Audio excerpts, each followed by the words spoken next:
Let's start with the truth no one wants to say out loud. This isn't just a geopolitical rivalry. It's an ideological showdown. It's a global dangle, a wrestling match not for territory, but for influence, values, and the future of leadership itself.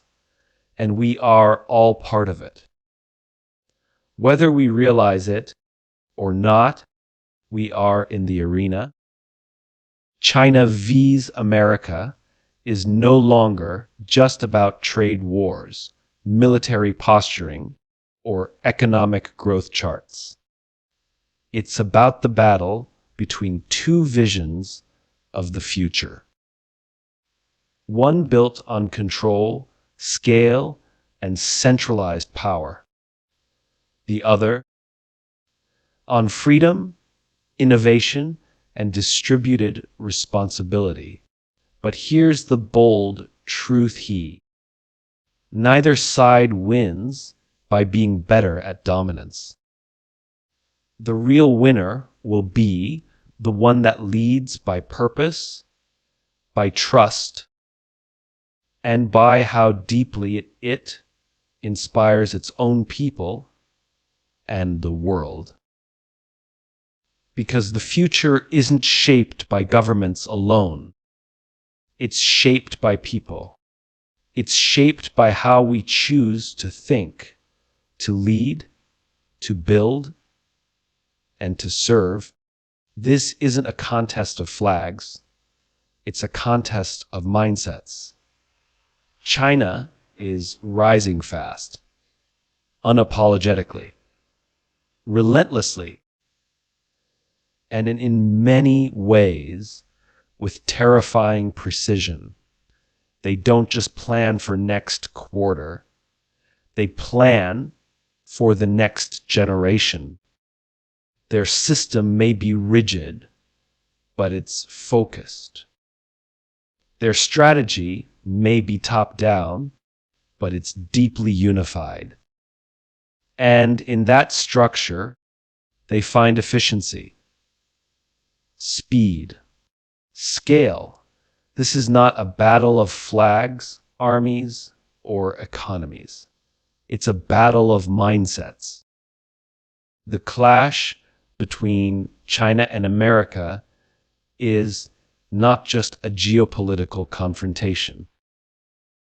It's a confrontation of philosophies, of two distinct worldviews about how a society should function, how leadership should operate, and how people should live. One side emphasizes control, discipline, order, and central planning. The other champions freedom, messiness, individualism, and the power of decentralized creativity. These are not just different systems. They are entirely different mental frameworks. And the real struggle is not taking place on maps, but in the hearts and minds of people across the globe. Every decision each side makes reveals something deeper about what they believe works.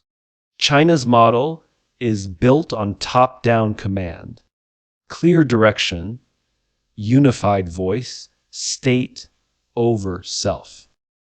It's about scale, efficiency, long-term plans crafted behind closed doors and executed with precision.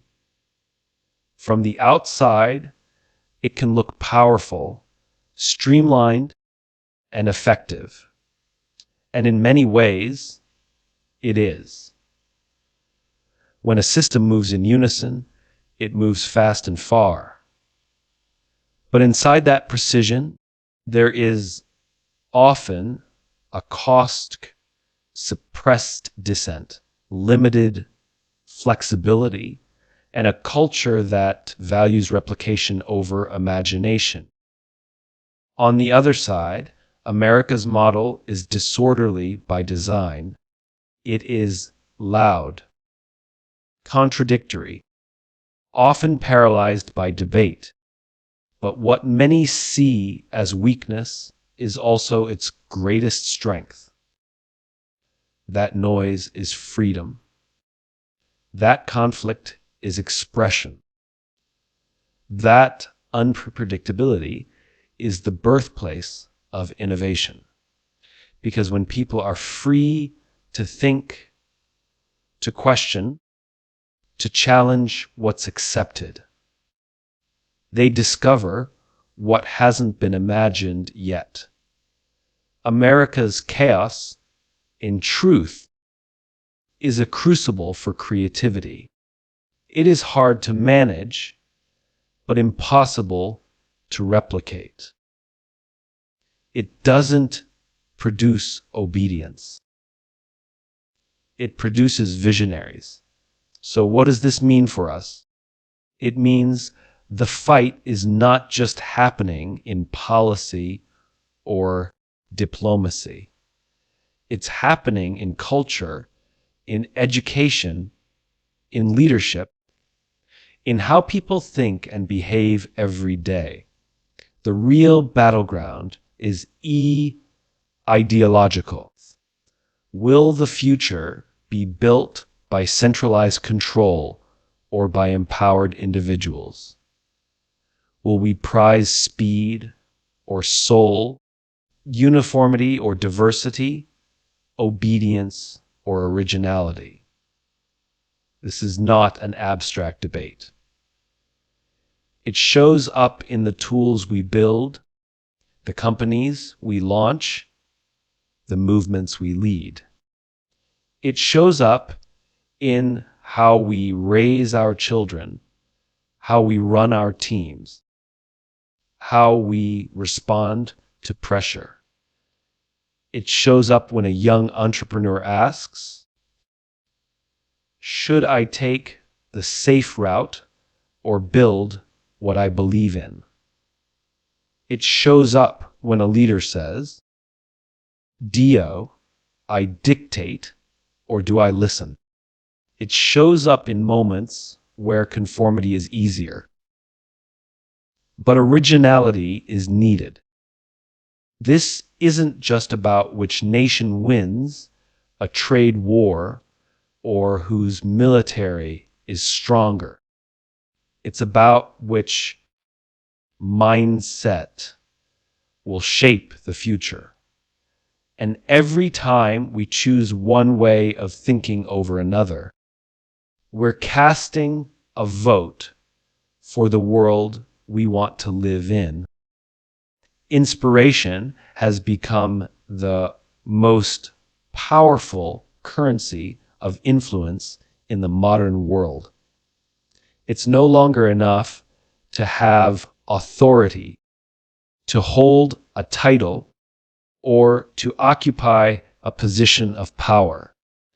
People don't respond to force the way they once did.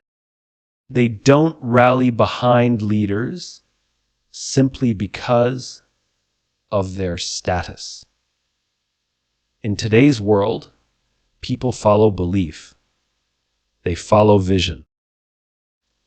They follow the leader who gives them a reason to care.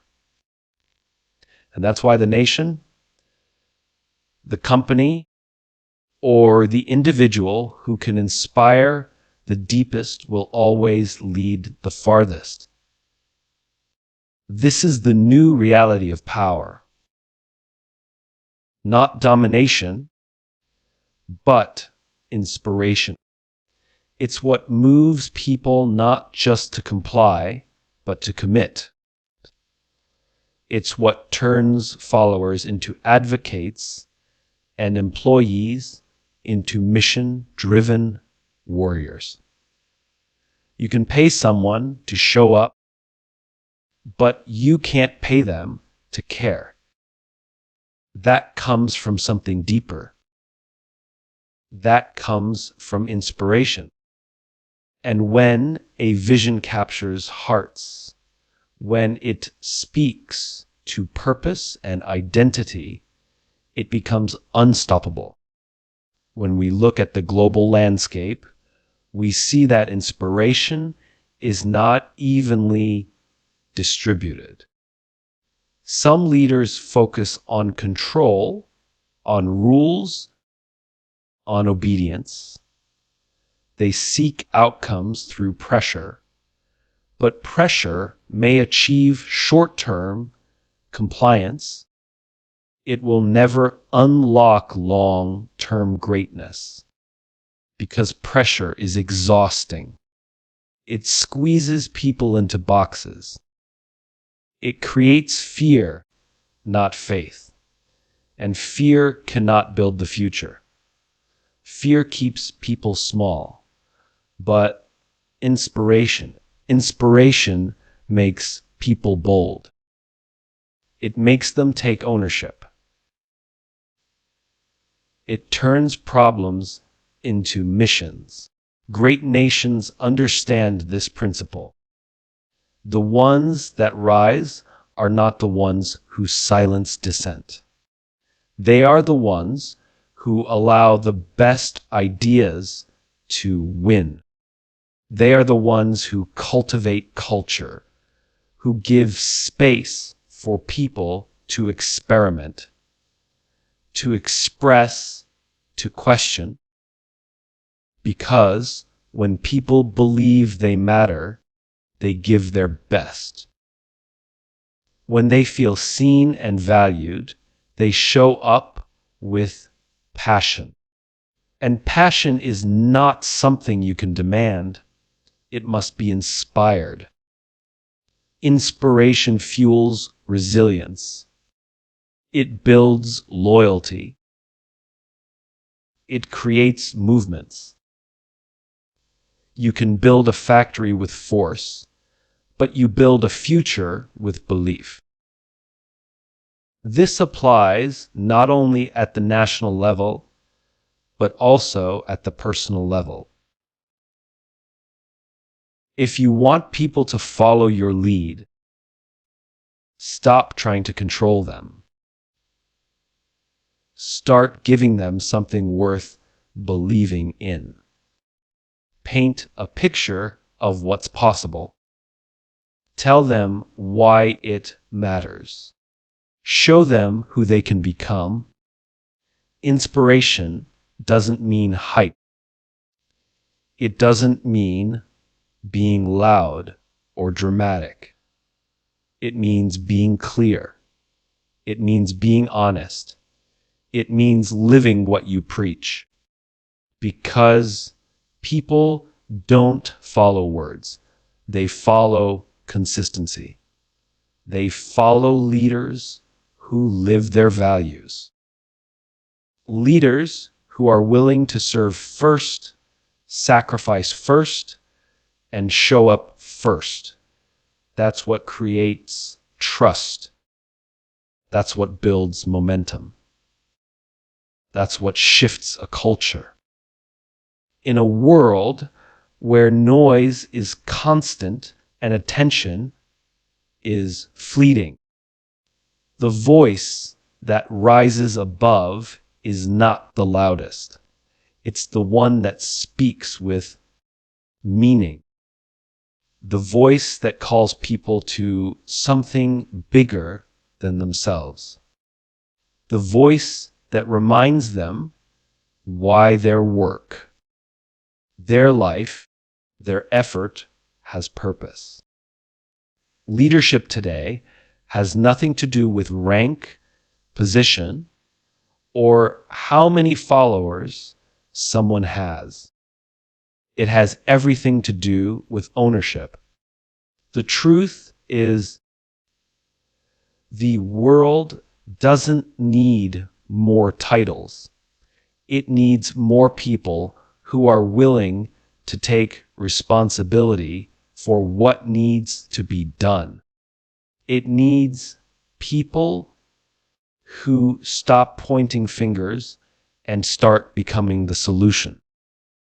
The greatest shifts in history didn't come from those who were formally in charge. They came from the ones who saw what was missing and stepped up to lead. Not because they had to, but because they chose to. The mistake many people make is waiting to be asked, waiting to be noticed, waiting until they feel ready. But the world doesn't wait. It moves. And the people who shape the future are the ones who realize that leadership is not something granted. It's something you live. It's not about having authority over others. It's about having authority over your own actions. When you begin showing up with excellence, when you take initiative without being told, when you speak with purpose instead of ego, you become a leader in the eyes of everyone around you, even if no one gives you the title. In the arena of global influence, this truth holds power.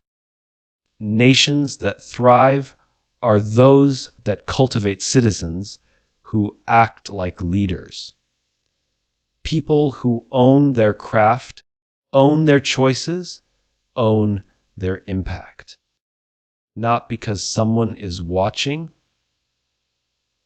but because they know who they are. These are the people who create momentum in any team, any organization, any society.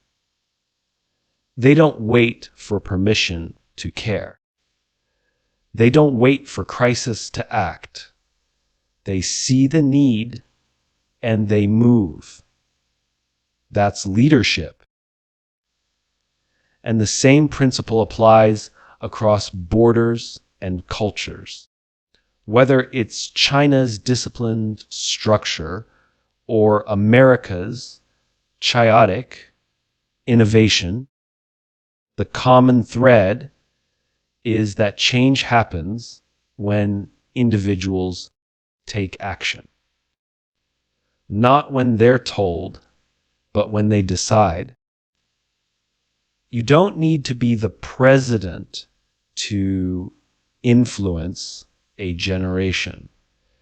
You don't need to run a corporation to lead with impact. Every day, your choices, your tone, your habits, and your courage either build a better world or allow the current one to stay the same. Too many people think leadership is about being in charge. It's not. It's about being responsible, even when you're not required to be. It's about leading from wherever you are, especially when no one else seems to. And often that kind of leadership is what sparks something far greater, a movement, a solution, a new standard. That's how real progress is born, not through systems alone, but through individuals who choose to step forward when others step back. The world is filled with problems that are waiting for someone to take ownership, waiting for someone who won't just talk about change, but become the change. And that someone isn't defined by a title or a role. That someone is defined by their willingness to act, to serve, to rise, not for applause, but for impact. Innovation does not thrive under the weight of fear. It dies in environments where mistakes are punished and questions are silenced. Innovation is born where people feel free, free to think differently, to challenge what's known, to try and fail and try again. When you strip away freedom, you don't create order. You create limitation. You might achieve efficiency, but you'll never ignite genius, because genius doesn't come from a checklist. It comes from the messy, unpredictable process of exploration. It comes from the wild courage to wonder what could be instead of just accepting what is. Freedom creates space for curiosity, and curiosity is the soil of progress. When people are free to question, they begin to learn. When they are free to learn, they begin to imagine. And when they are free to imagine, they begin to build what has never existed before. That's where the real breakthroughs happen, not in echo chambers of certainty, but in cultures that embrace the unknown. Systems based on fear may produce output, but systems based on freedom produce originality. If you look back at history, every major leap forward, from technology to social movements, was not the result of control, but of liberation. People thinking beyond rules. Artists painting outside the lines. Scientists proposing theories that sounded absurd. Entrepreneurs betting everything on an idea that had no precedent. None of that comes from fear. None of that grows in a rigid hierarchy that demands obedience over imagination. The moment people are more afraid of failure than they are excited by possibility, progress slows to a crawl. This isn't just about nations, it's about environments. It's about workplaces, families, classrooms, startups, communities. Wherever there's freedom, there's the potential for something new. But that potential needs permission to be expressed. It needs psychological safety. It needs leaders who say, I don't expect perfection. I expect growth.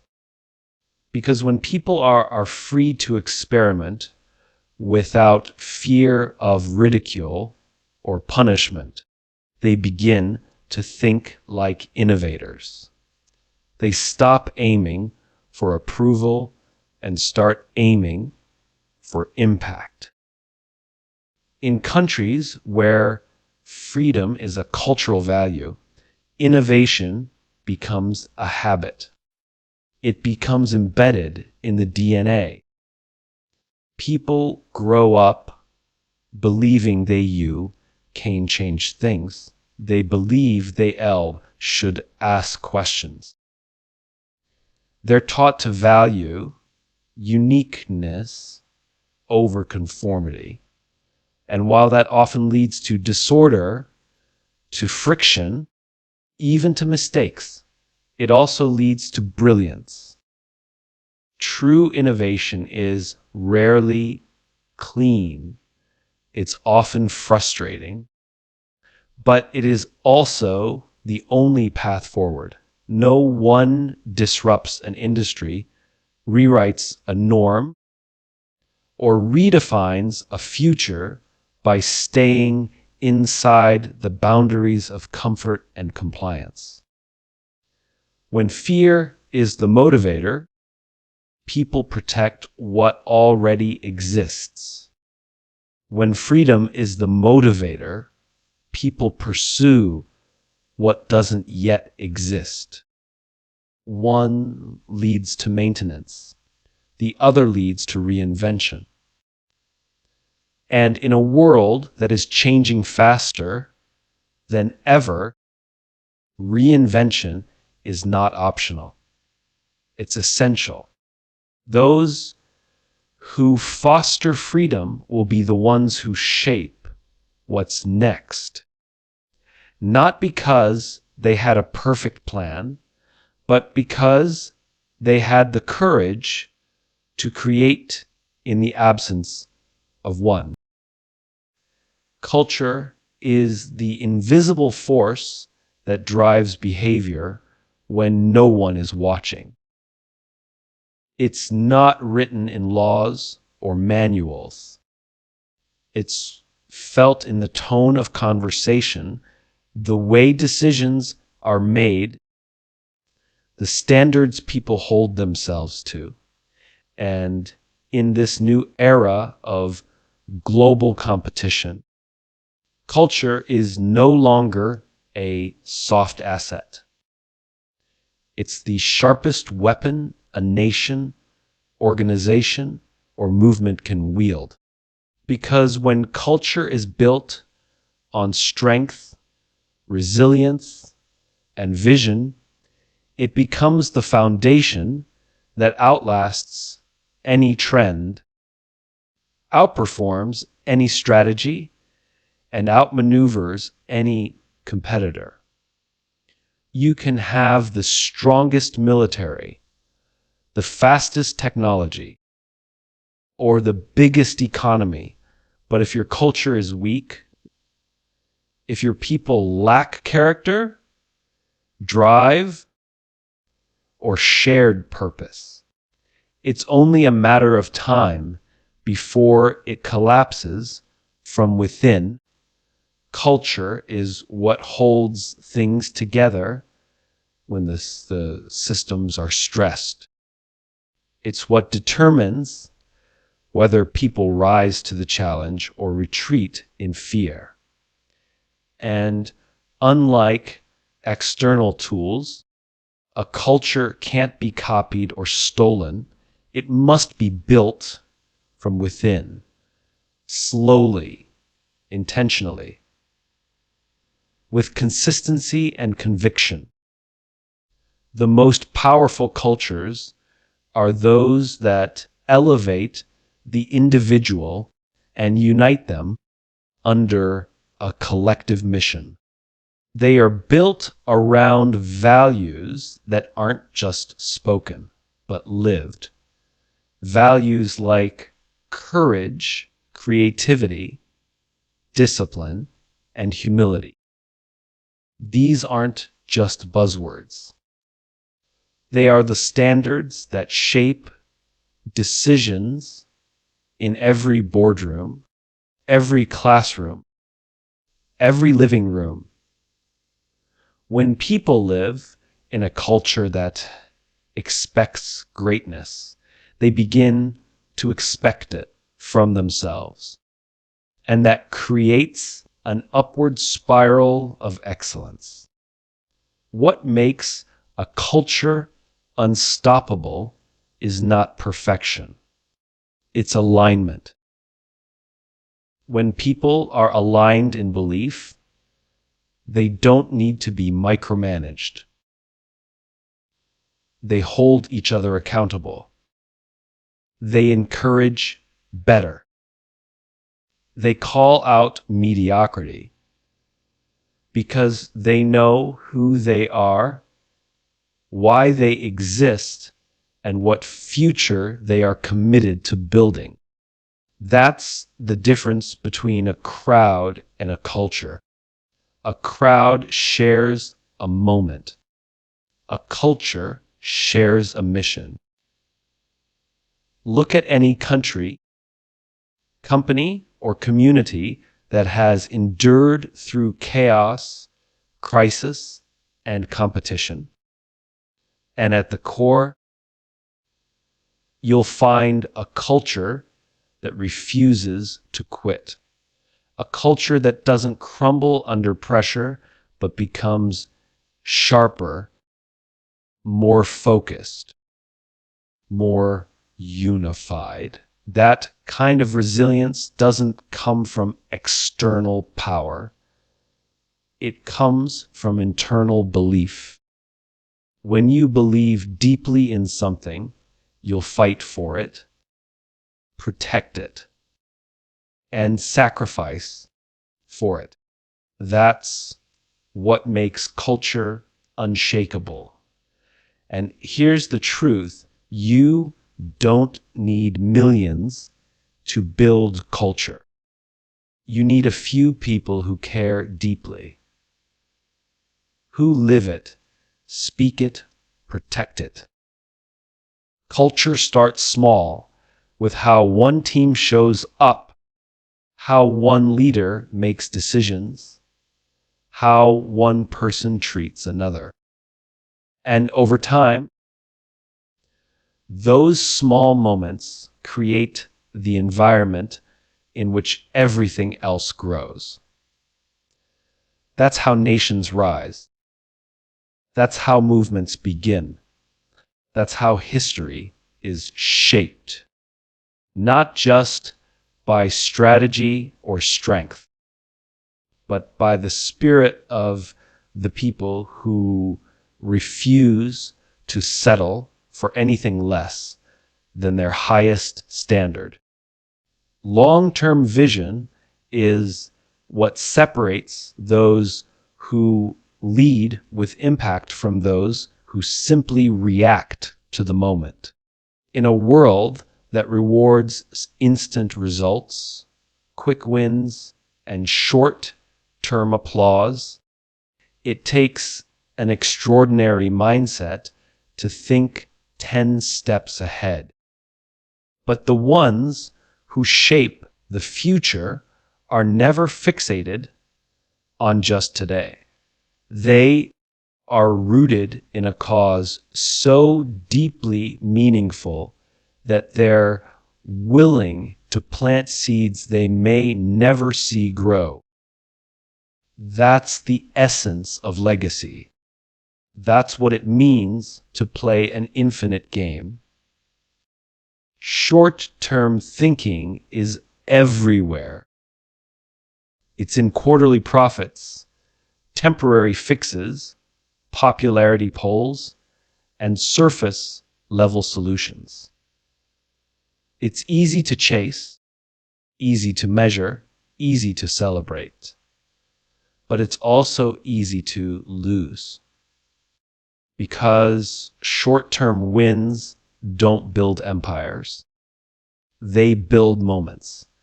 Long-term vision builds movements.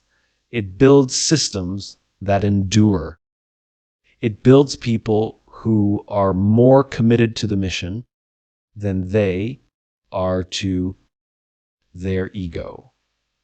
And that is the mindset every great leader, every great nation, and every great company must adopt if they want to last.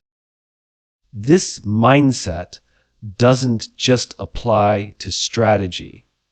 It applies to how we treat people, how we build trust, and how we stay grounded in our principles when shortcuts are tempting. Long-term vision means resisting the urge to compromise values for immediate validation. It means choosing discipline over distraction, depth over noise, patience over panic. Because when you build for the long haul, you think differently. You think beyond your own lifetime. You build not just for your success, but for the ones who come after you.